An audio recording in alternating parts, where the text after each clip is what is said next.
So this is the third and final letter that Marx wrote to a friend of his, Arnold Ruge. They eventually fell out for philosophical reasons. Ruge was a young Hegelian and expressed interest in the new atheism of the time that had developed out of that. Stirner was a contemporary to this movement. But I think that this letter is basically a great summation, even though he only wrote it at the age of 25, of Marx's entire methodology. And I'll read the whole thing to you, basically. It's very brief. I am very pleased to find you so resolute and to see your thoughts turning away from the past and towards a new enterprise. In Paris, then, the ancient bastion of philosophy, absit omen, and the modern capital of the modern world. Whatever is necessary adapts itself. Although I do not underestimate the obstacles, therefore I have no doubt that they can be overcome. Our enterprise may or may not come about, but in any event I shall be in Paris by the end of the month, as the very air here turns one into a serf, and I can see no opening for free activity in Germany. In Germany, everything is suppressed by force, a veritable anarchy of the spirit, a reign of stupidity itself has come upon us, and Zurich obeys orders from Berlin. It is becoming clearer every day that independent thinking people must seek out a new center. I am convinced that our plan would satisfy a real need, and real needs must be satisfied in reality. I shall have no doubts once we begin in earnest. In fact, the internal obstacles seem almost greater than external difficulties, for even though the question where from presents no problems, the question where to is a rich source of confusion. Not only has universal anarchy broken out among the reformers, but also every individual must admit to himself that he has no precise idea about what ought to happen. However, this very defect turns to the advantage of the new movement, for it means that we do not anticipate the world with our dogmas, but instead attempt to discover the new world through the critique of the old. Hitherto philosophers have left the keys to all riddles in their desks, and the stupid, uninitiated world had only to wait around for the roasted pigeons of absolute science to fly into its open mouth. Philosophy has now become secularized, and the most striking proof of this can be seen in the way that philosophical consciousness has joined battle not only outwardly, but inwardly too. If we have no business with the construction of the future or with organizing it for all time, there can still be no doubt about the task confronting us at present, the ruthless criticism of the existing order, ruthless in that it will shrink neither from its own discoveries nor from conflict with the powers that be. I am therefore not in favor of our hoisting a dogmatic banner. Quite the reverse. We must try to help the dogmatists to clarify their ideas. In particular, communism is a dogmatic abstraction, and by communism I do not refer to some imagined possible communism, but to communism as it actually exists in the teachings of Cabet, Dezamy, and Weitling, etc. This communism is itself only a particular manifestation of the humanistic principle and is infected by its opposite, private property. The abolition of private property is therefore by no means identical with communism, and communism has seen other socialist theories, such as those of Fourier and Proudhon, rising up in opposition to it, not fortuitously but necessarily, because it is only a particular one-sided realization of the principle of socialism. And by the same token, the whole principle of socialism is concerned only with one side, namely the reality of the true existence of man. We also have to concern ourselves with the other side, i.e. with man's theoretical existence, and make his religion and science, etc. into the object of our criticism. Furthermore, we wish to influence our contemporaries above all. The problem is how best to achieve this. In this context, there are two incontestable facts. Both religion and politics are matters of the very first importance in contemporary Germany.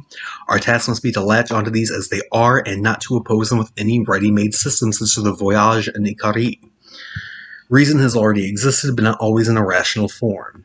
Hence the critic can take his cue from every existing form of theoretical and practical consciousness, and from this ideal and final goal implicit in the actual forms of existing reality, he can deduce a true reality.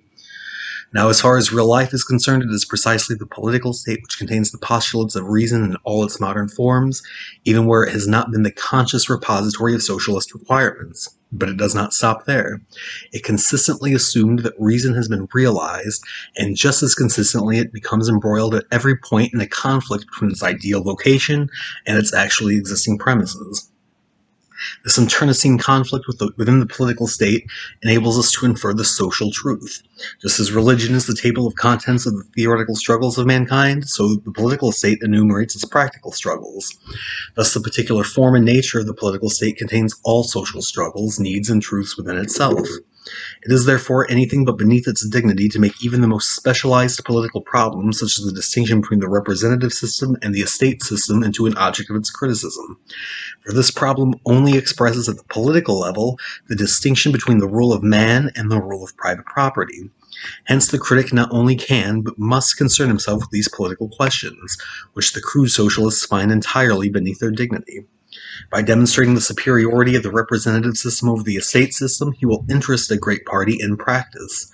By raising the representative system from its political form to a general one, and by demonstrating the true significance underlying, he will force this party to transcend itself, for its victory is also its defeat. Nothing prevents us, therefore, from lining our criticism with the criticism of politics, from taking sides in politics, i.e. from entering into real struggles and identifying ourselves with them. This does not mean that we shall confront the world with new doctrinaire principles and proclaim, "Here is the truth, on your knees before it." It means that we shall develop for the world new principles from the existing principles of the world. We shall not say, "Abandon your struggles, they are mere folly, let us provide you with the true campaign slogans." Instead, we shall simply show the world why it is struggling, and consciousness of this is a thing it must acquire whether it wishes or not. The reform of consciousness consists entirely in making the world aware of its own consciousness, and arousing it from its dream of itself, and explaining its own actions to it. Like Feuerbach's critique of religion, our whole aim can only be to translate religious and political problems into their self-conscious human form.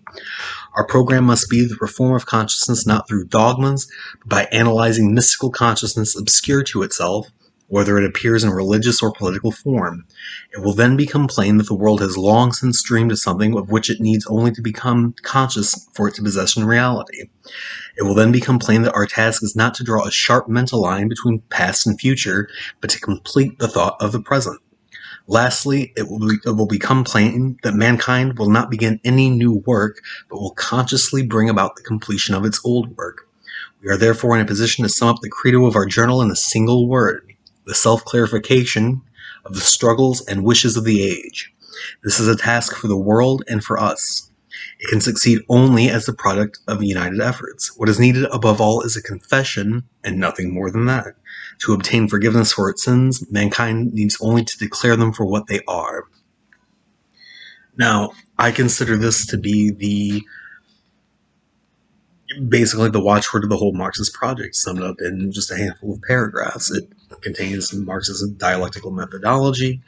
It contains the denial of any system building. Marx never conceptualized communism. He never said exactly what it would be or how it would exist, other than in the broadest possible terms. This is the foundational Marxist document, and basically nobody discusses it. But yes, Marx's methodology is just to abstract away society as it exists, to look at the power relationships within society with a clear and level-headed view.